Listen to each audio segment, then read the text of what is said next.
Hello everyone! Christmas time is coming. For this year's Christmas soap, I wanted a classical red, green and white look. But I also wanted it to have a little inside special, a nice design on the inside. So I came up with Whisk Stars. They look pretty on the outside and are a very cool highlight on the inside. I'm Sue from Sue & Soap, and in this video I'll show you how to make a Whisk Star design in cold process soap. And at the end of the video you can find a little lathering test of the last soap I made. So let's get started.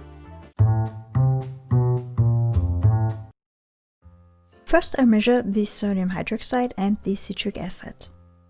We have very hard water here, so I always use 3% of citric acid in my soaps. I let it completely dissolve in water before I add frozen oat milk, ice cubes and the sodium hydroxide. You always have to be very careful when adding the sodium hydroxide to the citric acid. This makes a very strong reaction with a lot of heat, so best use ice cubes to prevent it from getting too hot and producing too much fumes. This can take a few minutes, but always pour the sodium hydroxide slowly to the dissolved citric acid. When everything is mixed up and dissolved, set it aside and let it cool down. Next I measure the hard oils, and for this soap I'm using coconut oil and mango butter. I put it into a water bath to melt.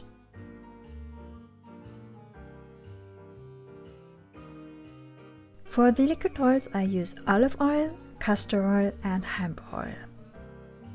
After mixing the molten hard oils with the liquid oils, I add some kaolin clay, which I mix in with my stick blender. Using the stick blender in the soap batter always causes acceleration, so by pre-mixing the kaolin clay into the oils, I can be sure that everything is already mixed up fine before I add the sodium hydroxide. So I don't have to stick blend the soap batter so long and it can stay liquid for a longer time. When the sodium hydroxide has reached room temperature, I add the sodium lactate, which helps to harden the soap.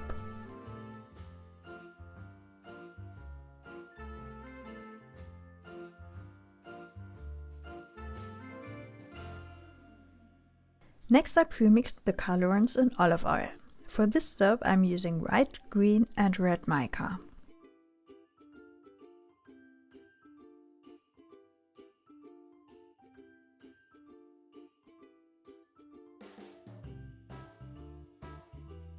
When the oils and the sodium hydroxide have a similar temperature, it is a good time to start soaping.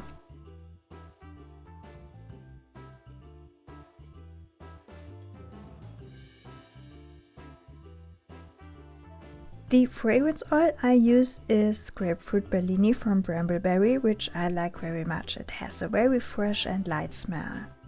I used the stick blender for just about 30 seconds to get everything mixed up. The 3 layers should have an equal amount of soap. So I weighed the whole batch, subtract the weight of the big measuring cup and divide it by 3. For this recipe and soap design you should use a fragrance oil which is not accelerating, otherwise you would have some problems to make the whisk stars. The soap batter just needs a light trace and everything more than a medium trace is too thick. Then it's time to add the colorants. After pre-mixing it by hand I give it a last quick stir with the stick blender.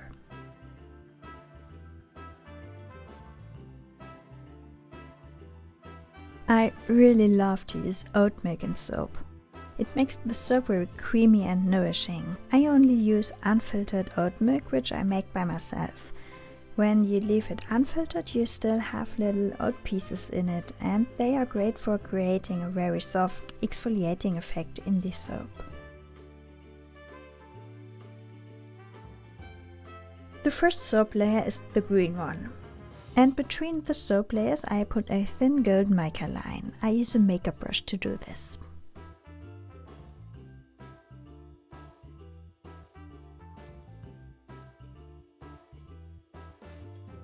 The white batter unfortunately got a little bit too thick. The design works best with a light to medium trace.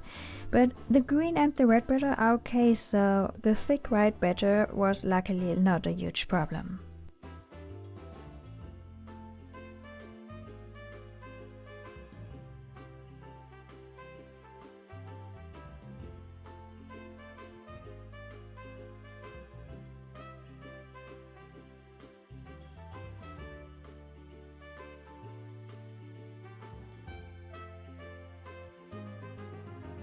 Now it's time to make the whisk stars.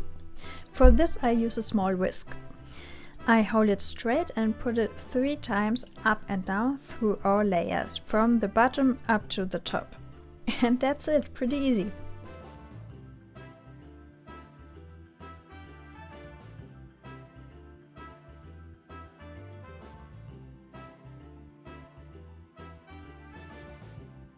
Then just a final decoration with some golden mica, which is pre-mixed in oil, and the soap is finished.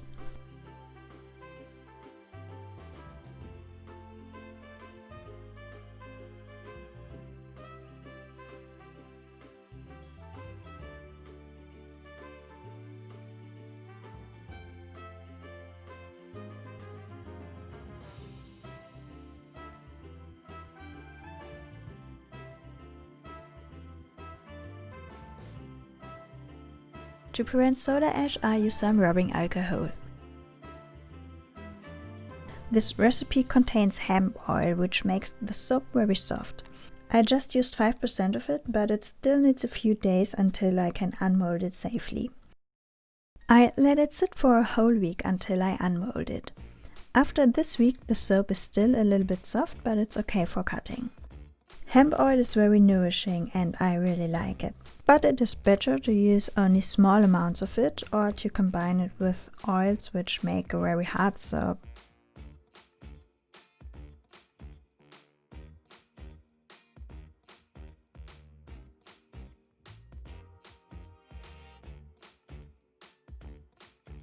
And here you can see that the white soap batter really was too thick when I poured it. The layer is not as straight as it should be and it has this dent into the green layer.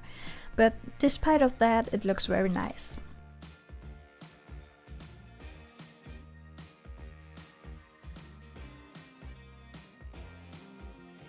To show you how the whisk stars look on the inside, I cut through all 3 layers. There's not very much to see in the red and the green one, but in the middle it looks very pretty. And when you use the soap and it gets smaller and smaller, you see more of it.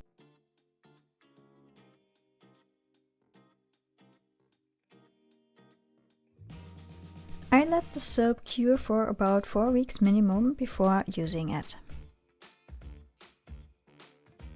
I still have an older piece of soap I made about half a year ago and I think this one looks way better. The soap batter was more fluid when I made it and the whisk stars came out much better in the middle of the soap.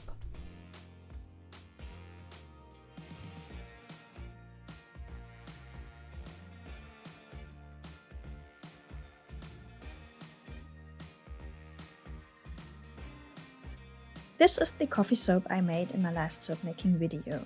It is now 7 weeks old. The bar is completely cured and very hard. If you want to know how I made it, you can follow the link in the upper right corner. With the coffee grounds in it, the soap is a little bit scrubby. The lather is very creamy and nourishing and it still has a very nice and decent coffee smell. I really like how it came out.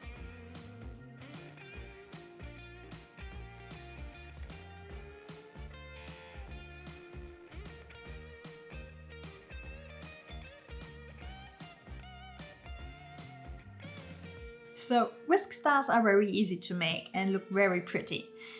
What is your favorite easy to make design? Leave it down in the comments. Thank you for watching and see you next time. Bye!